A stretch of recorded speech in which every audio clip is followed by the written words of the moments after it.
Hey guys, welcome back to Pawpaw Storytime. It is Sunday evening. It's later than we've been doing these lately.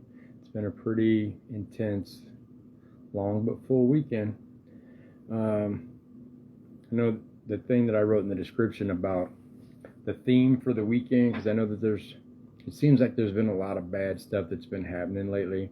And I don't know if everybody knows about like all the war stuff that's going on in the Middle East. And it's not just stuff that's in the news or stuff that's everywhere. This stuff affects a lot of people. A lot of people I care about are directly affected because they have family over there. There's also local stuff that happens right here at home. I know that we've had a lot of guest speakers, guest readers since I started doing these story times. One of those readers was Uncle Chris. We can say happy birthday to Uncle Chris because it's Uncle Chris's birthday today.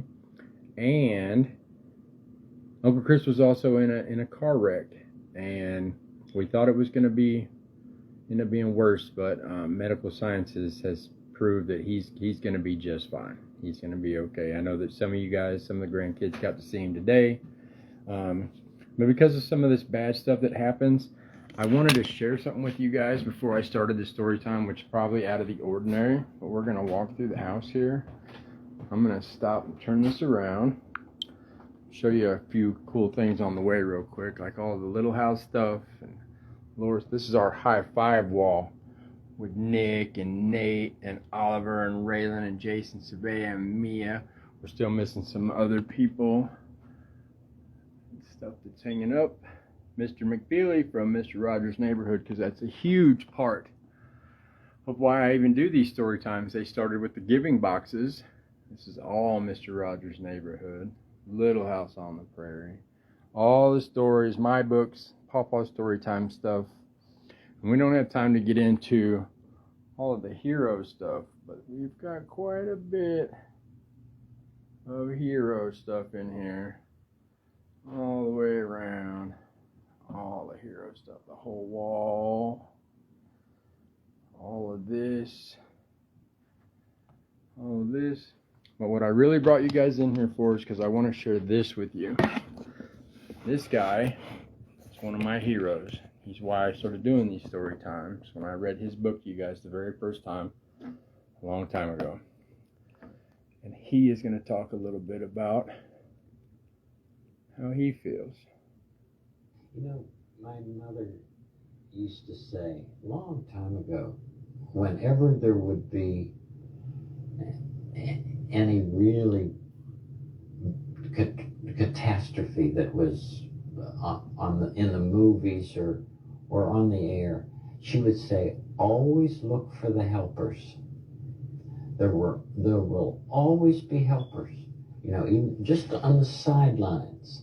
That's why I think that if news programs could make a conscious effort of showing rescue teams, of showing medical people, anybody who is coming into a place where there's a tragedy, to be sure that they include that. Because if you look for the helpers, you'll know that there's hope.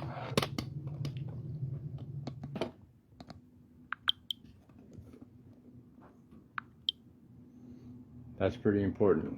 And like I said, that's my favorite inspirational hero right there, probably of all time. He's no longer with us, but I got a ton of stuff from him, and I still read some of the daily stuff that I read to you guys at the end of these story times. And I got a really good story picked out.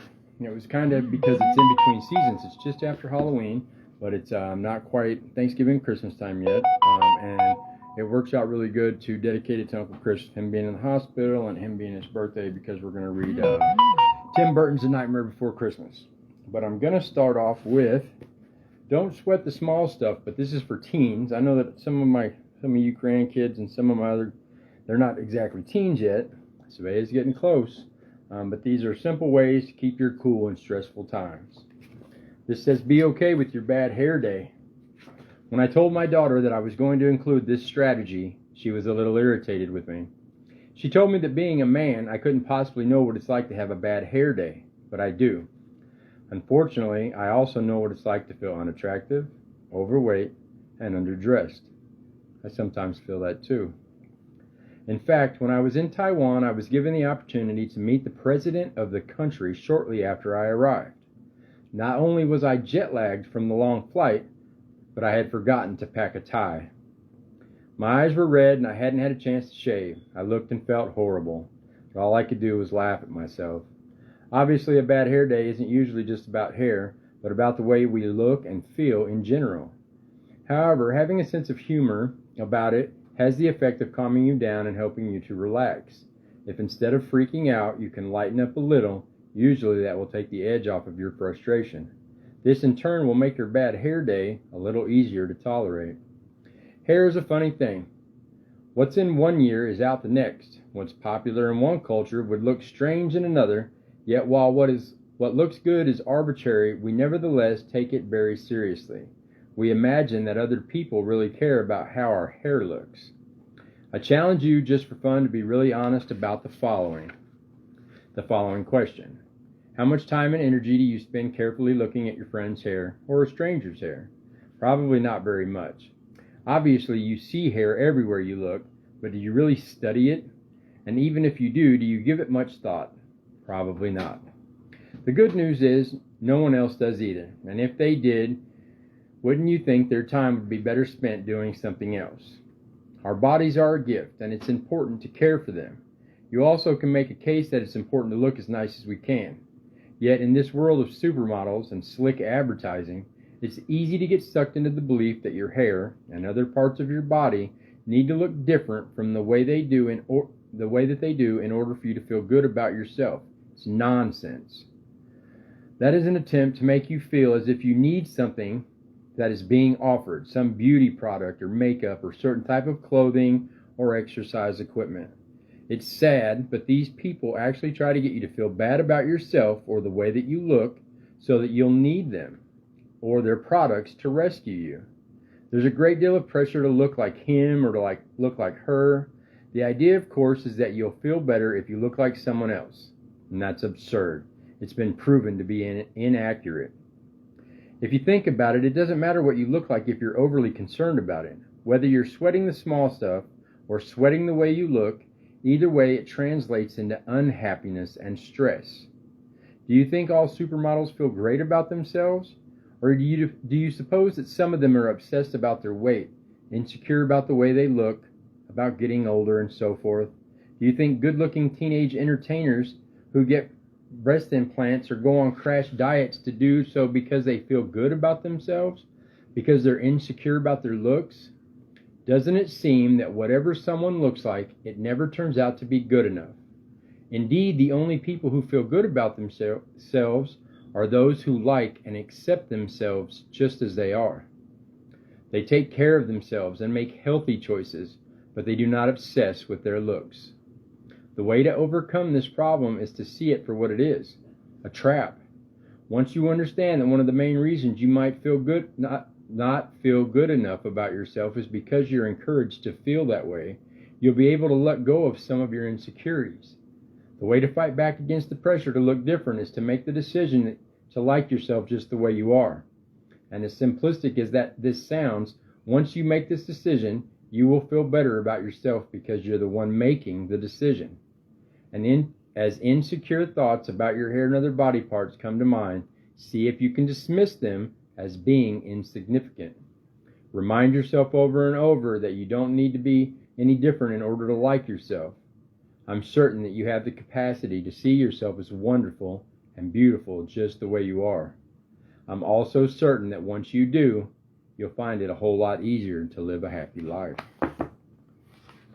Dr. Richard Carlson. He sounds a lot like Mr. Fred Rogers, doesn't he? All right, now, the story this week. Tim Burton's A Nightmare Before Christmas. Let's jump right in here. Oh, I don't need these. A crowd of creatures stood waiting in the center of Halloween Town when Jack Skellington, the Pumpkin King, arrived. They cheered, celebrating another successfully spooky holiday. Great Halloween, everybody, Mayor said as the group quieted down. I believe it was our most frightful yet, Jack added. Thank you, everyone.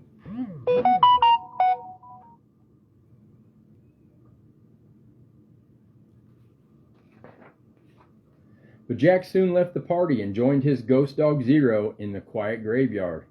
After so many Halloweens, he was growing bored with the same old things. Sally, a rag doll created by scientist Dr. Finkelstein, watched Jack wander through the graves. She understood how he felt. She also wanted more in life, but Dr. Finkelstein refused to set her free.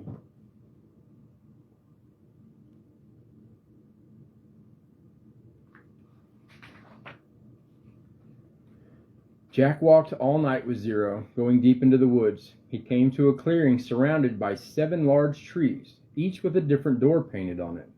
"What is this?" Jack wondered aloud. He was the most curious about the door with a pine tree symbol. He opened the door and was swept up by a strong gust of wind. The wind pulled Jack down into the darkness.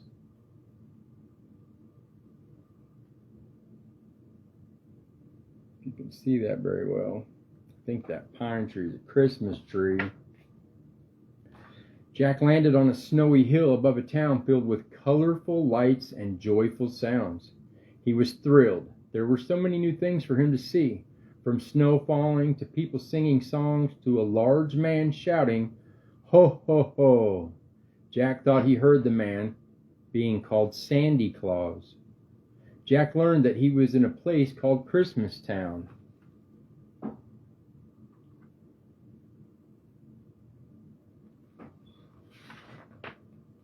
Jack returned to Halloween Town and told everyone about his adventure. While people were excited to hear about his unusual Sandy Claus, they didn't understand the strange, unscary holiday Jack described. After weeks of learning all he could about Christmas, Jack made an announcement. "This year, Christmas will be ours," he shouted. Everyone cheered, except Sally. She had picked a weed in Jack's yard which had grown into a Christmas tree and then caught fire. Considering that a bad omen, Sally expected Jack's plan to end horribly, but because she loved him, she vowed to do her best to help him succeed.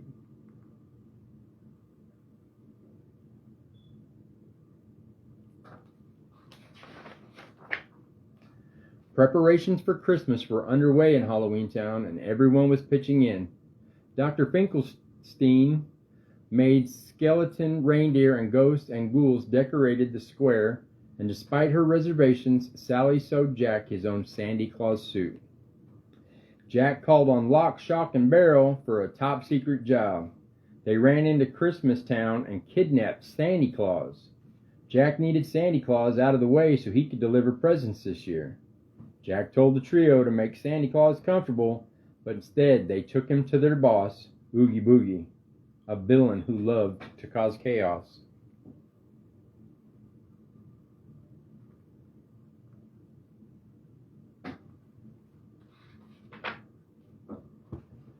Soon it was Christmas Eve, and Jack was ready to spread joy.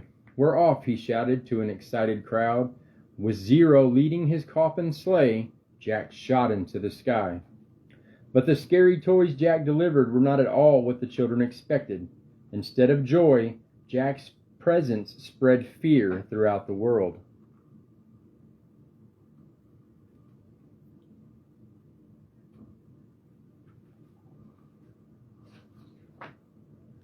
As the residents of Halloween Town watched Jack through the witch's cauldron, Sally worried that something would go wrong. She knew what she had to do. "Where'd they take that Sandy Claus?" she shouted, and left to find him. While Jack flew home, spotlights shone on him and explosions went off all around him. "They're thanking us for doing such a good job," Jack told Zero, but he quickly learned that they were trying to blast him out of the sky.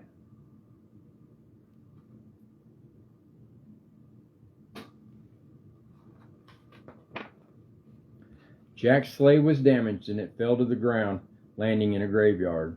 At first, Jack was disappointed. Everything had gone wrong despite his good intentions. But then he realized that although he had wanted to do something wonderful, he had also been trying to be someone he was not. The realization cheered him. He was ready to be the Pumpkin King once more. He vowed to make next year's Halloween the best ever, but this night wasn't done.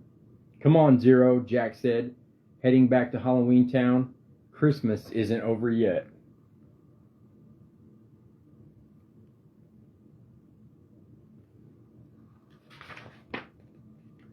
Back in Halloween Town, Jack raced to Oogie Boogie's lair and was shocked to find not only Sandy Claus, but also Sally. They were both tied up and in danger. Jack was touched that Sally had tried so hard to help him. Jack freed the pair, but then he was trapped by Oogie Boogie.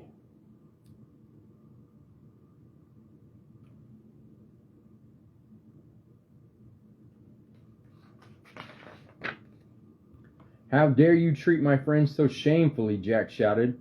He was able to pull a loose thread on Oogie Boogie's burlap sack body until it fell apart, and all the bugs that made up Oogie Boogie scattered everywhere. Jack apologized to Sandy Claus for what he had done. "I hope there's still time," he said. "To fix Christmas?" Santa Claus asked. "Of course there is. I'm Santa Claus," and with a little magic, Santa floated away to save the holiday. That's Oogie Boogie. That's Sandy Claus. While everyone celebrated Jack's return, Santa Claus flew overhead and brought snow to Halloween Town for the first time. Later, Jack found Sally in the graveyard and took her hand. He was happy that things were back to the way they were meant to be. The end. Cool story, right? I'm sure you guys have all seen the movie, right? It's a good movie. Dedicated to Uncle Chris. Everybody keep Uncle Chris in your positive thoughts and in your hearts. If you pray, you can pray that he heals fast and gets back on his feet. And I'm going to close up real quick with many ways to say I love you wisdom for parents and children from Mr. Rogers. And he says, "It may be easier for us if, as children, we were allowed to have our angry feelings, and if someone we loved let us know that those feelings were a normal part of loving and being loved. It will certainly have helped us if we learned to talk about those feelings and express them in healthy ways." He goes on to say, "Parents are extra vulnerable to new tremors from old earthquakes.